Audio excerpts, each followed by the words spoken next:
New ইয়র্কের Manhattan থেকে আপনাদের সঙ্গে আছে আমি খালেদ মহিউদ্দিন। টেকসই গণতন্ত্রের লক্ষ্যে নতুন রাজনৈতিক বন্দোবস্ত কায়েম করতে চায় অন্তর্বর্তী সরকারের যারা ক্ষমতাসীন তারা। অনেকে আবার বলছেন যে তাই এই অন্তর্বর্তী সরকার দিয়ে আসলে বাংলাদেশের অনেক কিছুই এখন সম্ভব হচ্ছে না, অনেক জায়গায় অনেক কিছু স্টাক হয়ে থাকছে, একটি নির্বাচিত সরকারি ক্ষমতা আসা দরকার। অনেকে আবার বলছেন যে এই সরকার কারো কাছে নির্বাচনের জন্য যাওয়ার জন্য বা নির্বাচন ঘোষণা করার জন্য দরকার কিছু সংস্কারও। এসব নিয়ে কথা বলতে আজকে আমাদের সঙ্গে বিএনপির আন্তর্জাতিক বিষয়ক সহ সম্পাদক রুমিন ফারহানা, ব্যারিস্টার রুমিন ফারহানা, আপনাকে আমাদের স্বাগত জানাই এবং আপনি আমাদের সাথে থাকছেন এবং সময় দিয়েছেন সেজন্য আপনিও আমাদের কৃতজ্ঞতা জানবেন। আমাদের সঙ্গে আরো রয়েছেন জ্যেষ্ঠ সাংবাদিক, তুমুল জনপ্রিয় টেলিভিশন মুখ এখন জনাব মাসুদ কামাল। জনাব মাসুদ কামাল, আপনাকেও আমাদের শুভেচ্ছা জানাই, আপনি আমাদের সময় দিয়েছেন সেজন্য শুভেচ্ছা ও কৃতজ্ঞতা জানবেন।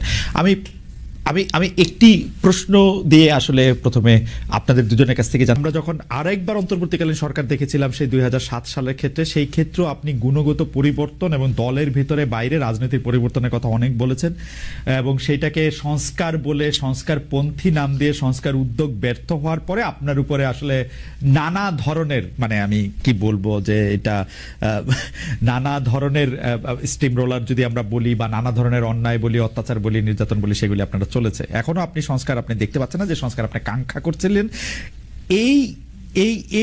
এইটাকে আপনি আসলে কিভাবে দেখেন? মানে এই সংস্কারটা হচ্ছে না কেন, বা হলে আপনি আসলে কি দেখলে আপনি বুঝতে পারতেন, কি রূপান্তর দেখলে আপনি বুঝতে পারতেন যে এটা আসলে সংস্কার কিছুটা হচ্ছে? সকল রাজনৈতিক দল সহ দেশের মানুষও এক প্রকার মেনে নিয়েছিল যে 2028 সাল পর্যন্ত অ্যাটলিস্ট চোখ বন্ধ করে আওয়ামী লীগ থাকবে এবং তারপরেও আরো 5 বছর থেকে সেটা সেই 41 পর্যন্ত গড়াবে কিনা সেটা নিয়ে নানান তর্ক বিতর্ক বা কিছু কথাবার্তা হয়তো সমাজে বা রাজনীতির মাঠে চালু ছিল, কিন্তু অ্যাটলিস্ট 28 পর্যন্ত মোটা দাগে সকলেই হাসিনাকে মেনে নিয়েছিল।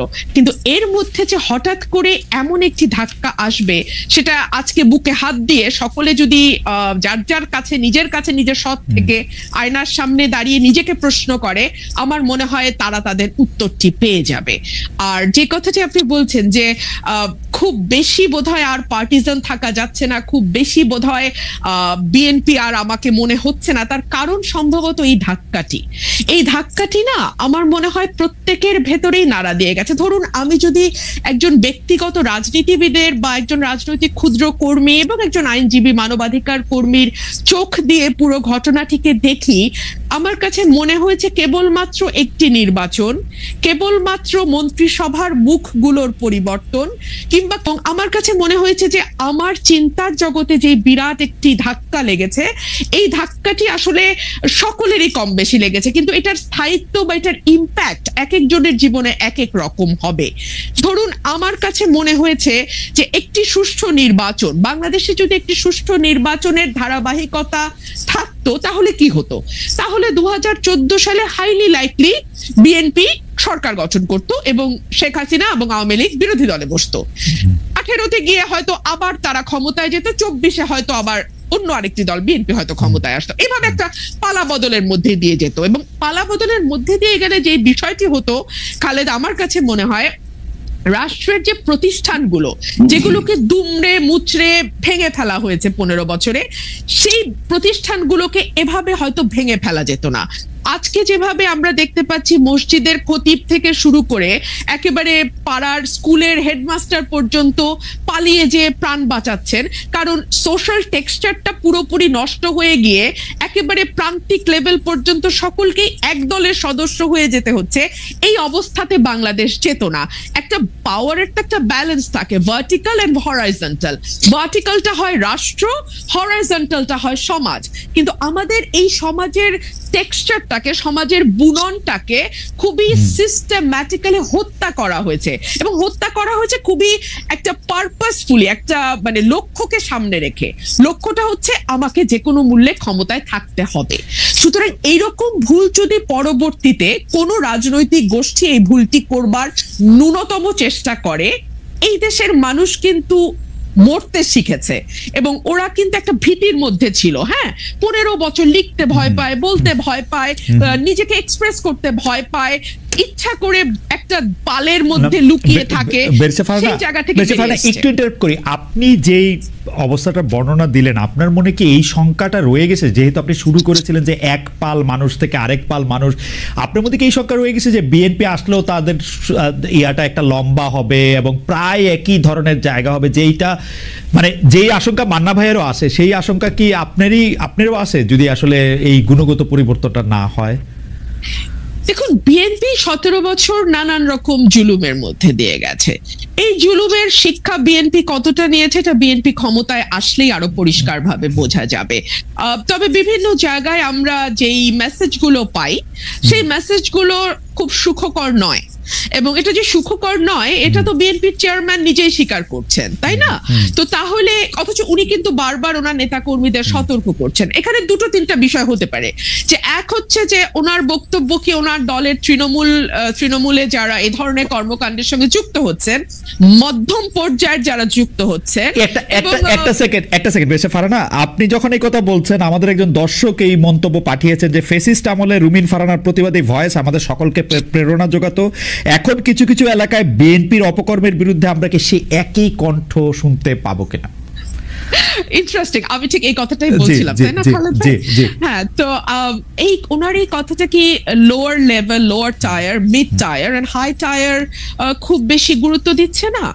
গুরুত্ব না দিলে কেন দিচ্ছে না? কারণ তারা কি মনে করছে যে কোনো ব্যবস্থা নেওয়া হবে না? কিন্তু আমরা তো বেশ কয়েকটি জায়গায় ব্যবস্থা নিতেও দেখলাম, তাই না? যদিও পরবর্তীতে আমরা দেখেছি যে অনেককেই আবার স্থগিত পদ আবার ফিরে এসছে, কিংবা বিরাট অভিষেকও হয়েছে দলে। তো এগুলো কি আসলে একটা বার্তা পৌঁছায় যে আসলে খুব বেশি কিছু হবে না, এই প্রথম একটু একটু ব্যবস্থা হবে, পরে আবার যেই থোর বড়ি খাড়া বড়ি থোর? তো এই কথাগুলো বলবার একজন রাজনৈতিক কর্মী হিসেবে আমার বাংলাদেশে বসে একটু কিছু টোল আছে ডেফিনেটলি, তাই না? সো ফর এক্সাম্পল, সেই টোলটা কি হতে পারে? আমি নিজেও নিজের সাথে হিসাব করেছি। সেই টোলটা হতে পারে যে হয়তো আমাকে নমিনেশন দেওয়া হবে না, মন্ত্রিত্বের হয়তো প্রশ্ন থাকবে না। কিন্তু দেখুন, একটা রাষ্ট্র গঠন করতে এই ছোট ছোট জিনিসগুলোতে ছাড় দেয়া, আমার এমপি না হওয়া, কিংবা আমার মতন আর 10 জন যদি কারো সাহস, আমি জানি না 15 বছর আমি সাহস দেখি নাই, আগামী 10 বছর আমি সাহস দেখবো কিনা Khaled, I am very sorry. আমি না বেরিসা ফারানা, আপনাকে একটু থামাই এই পর্যায়ে। আমি শুধু প্রশ্নটা করে রাখি, সেটা হচ্ছে যে আপনি একাদশ জাতীয় সংসদে অন্যতম বিরোধী কণ্ঠস্বর ছিলেন, সংসদের মধ্যে সংসদের বাইরে, কিন্তু যারাই বিগত 3 সংসদ নির্বাচন অংশ নিয়েছেন, সংসদে গিয়েছিলেন, তাদের ভালোভাবে দেখছে না বৈষম্য বিরোধী ছাত্র আন্দোলনের নেতারা? বিগত 3টি নির্বাচনের সমালোচনা করলে একই সংসদে থাকা ঠিক হয়েছে কিনা সেটি প্রশ্ন করছে। আমাদের দুটি প্রশ্ন, যে আপনি আসলে অন্য কোন রাজনৈতিক দলে, বিশেষ করে এই বৈষম্য বিরোধী ছাত্র আন্দোলনে যদি একটি রাজনৈতিক দল সংগঠন করে, সেখানে আপনি যাবেন কিনা, এক। আর দুই হচ্ছে যে আপনি যে আশঙ্কাটি করছেন যে আসলে নমিনেশন মনোনয়ন না পাওয়ার ব্যাপারে, সেটির ক্ষেত্রে আমি সেটা বলছি না খালেদ, আমি একটু ক্লিয়ার করি, না হলে না খুব একটা হেজি হয়ে থাকে। মানে আমি বলছি এই ঝুঁকিগুলো বাংলাদেশের প্রেক্ষাপটে তৈরি হয়, আমি পাবো না বা পাবো কোনোটাই বলছি না, এই ঝুঁকি তৈরি হয়। এখন এই ঝুঁকি নেওয়ার দেশের স্বার্থে, দেশের কল্যাণ, এবং যে ধরেন একগুচ্ছ মানুষ, কয়েক লক্ষ মানুষের কিন্তু একটা প্রত্যাশা যে 15 বছর তো ওই মানুষটিকে আমরা সত্য বলতে দেখেছি, সাহসী ভূমিকায় দেখেছি, এখন কি তিনি ওই জায়গাগুলোতে কম্প্রোমাইজড হয়ে যাবেন? একটি নমিনেশনের জন্য কিংবা একটি মন্ত্রিত্বের জন্য করে কম্প্রোমাইজ করবেন? আমি আসলে বেছে নিয়েছি কম্প্রোমাইজ না করাটাই। ওকে, আমরা ওই প্রশ্নটা, মানে আপনি বৈষম্য বিরোধী ছাত্র আন্দোলনের সঙ্গে যাবেন কিনা, তারা রাজনৈতিক দল করলে, সেই প্রশ্নটাতে আমরা একটু পরে আসবো। আমি আবারও আপনাদের দর্শকদের, মানে আপনার এই পজিশনের অনুবাদ দর্শকদের কারো কারো কাছে কি, সেটি একটু আপনাকে শোনাই, শুনে আপনি একটু মান্নান ভাইয়ের কাছে যাই। মাহফুজ আহমেদ, তিনি ইংরেজিতে বলছেন, the lady is hypocritical, she doesn't prefer Awami League but she has soft corner for student wing of Awami League. প্রতিটি নিয়োগ, প্রতিটি পদোন্নতি, অ্যাপেলেট ডিভিশনে যাওয়া, অ্যাপেলেট ডিভিশন থেকে কে চিফ জাস্টিস হবেন সেটা নির্ণয় করা, এই সকল কিছুই আসলে রাজনৈতিক সিদ্ধান্তে হয়েছে। এবং আপনি চিন্তা করে দেখেন, এই যে আবারও সেই ইতিহাস টানতে হয়, স্বাধীনতার 54 বছর খালেদ ভাই, হ্যাঁ, আমাদের কিন্তু আকাশের যত তারা, আইনের তত ধারা, তাই না? অথচ একটা বিচারক নিয়োগ আইন আমরা কেউ করলাম না। কেন করলাম না? কারণ আমরা না আসলে আমাদের খাস বল্টু পিল্টু লালটুকে বিচারক হিসেবে দেখতে চাই, এবং আমি চাই যে যখন আমি ক্ষমতায় আসব তখন আমার যা যা মামলা যেভাবে হলে আমার সুবিধা হয় রায়গুলো শেষে ভাবে হবে। হ্যাঁ, হাসিনা একেবারে নগ্ন ভাবে করেছে বলে না, আমাদের কাছে একেবারে চোখে মনে হয় যেন খুব বেশি আমাদের চোখে লেগেছে। কিন্তু ব্যারিস্টার ফারহানা, আপনি যতবার এই কথা বলেছেন ততবারই আপনাকে এই কথা শুনতে হয়েছে না যে বিএনপি কি তার আগের আমলে করে নাই? আপনি যাদের লালটু পল্টু ঝন্টু মন্টুর কথা বলেছেন, যতবার বলেছেন ততবার তো আপনাকে একই প্রশ্ন বলতে হয়েছে যে বিএনপি কে এটা করে নাই কিনা। নিশ্চয়ই শুনতে হয়েছে, এবং সে কারণে কিন্তু আমি এই পরের লাইনটা যুক্ত করলাম যে হাসিনা যত নগ্ন ভাবে করেছে, কারণ সে সময় পেয়েছে বেশি, তাকে ক্ষমতায় থাকতে হয়েছে ভোট ছাড়া, তার কাছে পাওয়ার হারানো মানে জীবন হারানোর মতো। সুতরাং তার কাছে যেটা মানে তাকে যেভাবে সকল কিছু ভীষণ ভাবে ব্যবহার করতে হয়েছে, অন্য গভর্নমেন্টকে ততটা সুযোগও তারা পায় নাই এবং ততটা তাদের ব্যবহারও করতে হয় না। সেই জায়গাটাতে কিছুটা ডিফারেন্স আছে, মাত্রাগত পার্থক্য, let's put it in this way, মাত্রাগত পার্থক্য। হ্যাঁ, সে কারণে আমরা দেখছি যে বাংলাদেশে জাতীয় স্লোগান কি হবে এটাও হাইকোর্ট নির্ধারণ করে। একটা পলিটিক্যাল কোয়েশ্চেন, বাংলাদেশের নির্বাচন কিভাবে হবে, for God sake it's a political question Khaled ভাই, তাই না? মানে আপনি যেই দলই করেন, যেই মতই করেন, কিংবা আপনি যাই হন না কেন, আপনি যদি সুস্থ মানুষ হন আপনি যা বুঝবেন যে এটা পলিটিক্যাল কোয়েশ্চেন। কিন্তু এইটাও আমরা না হাইকোর্ট বা অ্যাপিলেট ডিভিশন থেকে এটা করায় নিব। আবার ধরেন আমাদের সংবিধানকে আমরা মোটা দাগে একটা পারিবারিক বইয়ের মতো করে ফেলবো, আমরা যা যা চাই তার সবই সংবিধানে থাকবে, এবং এমন সব অদ্ভুত প্রপোজিশন আমরা সংবিধানে দেব যে আমরা সামনে ভবিষ্যতে যত সংসদ আসবে সেই সবগুলো সংসদকে আমরা বেঁধে ফেলার চেষ্টা করব। মানে তারা কি কি আইন করতে পারবে, কি কি পারবে না, সংবিধানের কোন কোন অংশ তারা 2/3 কেন 3/4 মেজরিটি দিয়েও চেঞ্জ করতে পারবে না, এরকম অংশ আমরা সংবিধানে বলে আবার সেটা লিখে দেবো যেটা অপরিবর্তনীয়, which itself is unconstitutional, okay, which itself is unconstitutional. So এগুলোর মধ্যে দিয়ে তো বাংলাদেশ গেছে।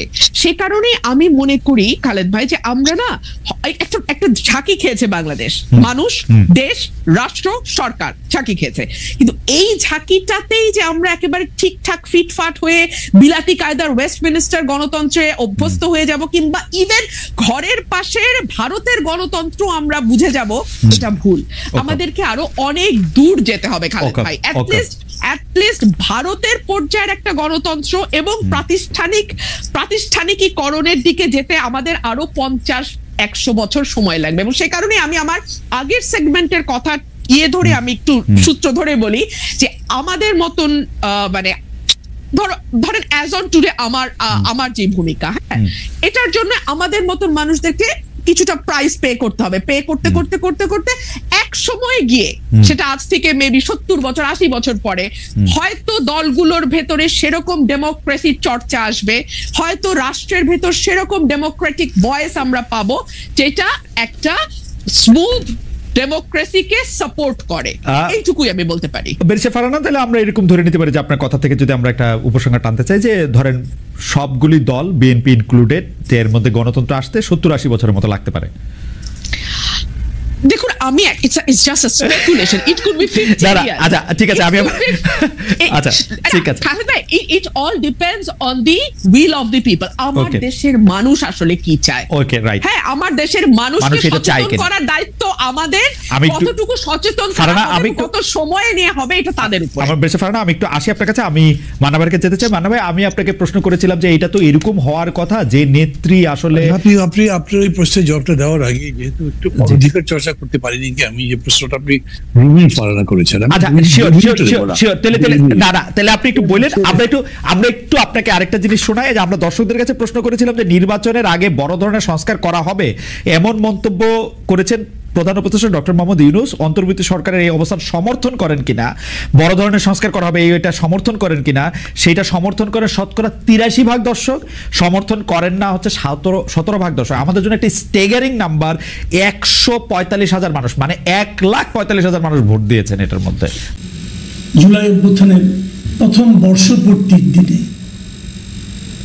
এনসিপির 5 জন নেতা কক্সবাজার গিয়েছিলেন হঠাৎ করে, এবং তারা যে গিয়েছিলেন এটা নিয়ে অনেক হইচই হয়েছে, বিভিন্ন পত্রিকায় রিপোর্ট হয়েছে, টেলিভিশনে স্ক্রলে দেখা গেছে, সামাজিক মাধ্যমে নানা খবর ছাপা হয়েছে, কিছু খবর কিছু গুজব একসঙ্গে ব্লেন্ড করে প্রচার করা হয়েছে, নানা কিছু হয়েছে। এমনকি কেউ কেউ লিখেছে, কেউ কেউ বলেছে যে ওখানে যে নাকি তারা 5 তারকা হোটেলে মিটিং করেছে সাবেক মার্কিন রাষ্ট্রদূত পিটার হাসের সঙ্গে। পরে বসে জানা গেছে যে পিটার হাস আসলে সেখানে ছিলেনই না, উনি এখন বাংলাদেশে আসেন নাই। আবার গভীর রাতে আমি এমনও পেয়েছি, আমার কাছে একজন পাঠিয়েছেন যে পিটার হাস যে বাংলাদেশে আছেন তার প্রমাণ পাঠিয়েছেন। কীভাবে প্রমাণ পাঠিয়েছেন? উনি সিভিল এভিয়েশনের এই যে আপনার ভিআইপি লাউঞ্জ, বিমানবন্দরের ভিআইপি লাউঞ্জ যে ব্যবহার করা হয়েছে সেখানে একটা তালিকা পাঠিয়েছেন যেখানে পিটার হাসের নাম আছে। পরে আবার জানা গেল যে না, ফ্যাক্ট চেকিং দেখা গেলো ওটা একটা ফেক চিঠি, মানে আসলে পিটার হাস বাংলাদেশে নেই, তো তার নামও এখানে ঢুকানো হয়েছে। আসলে এগুলি কেন, এই জিনিসগুলি যে হয়েছে সেগুলি কেন, মানে ব্যাপারটা হলো কি, আসলে কালকে গণ অভ্যুত্থানের বর্ষপূর্তি কিন্তু, এবং এই দিন জুলাই ঘোষণাপত্র প্রকাশ করা হয়েছে।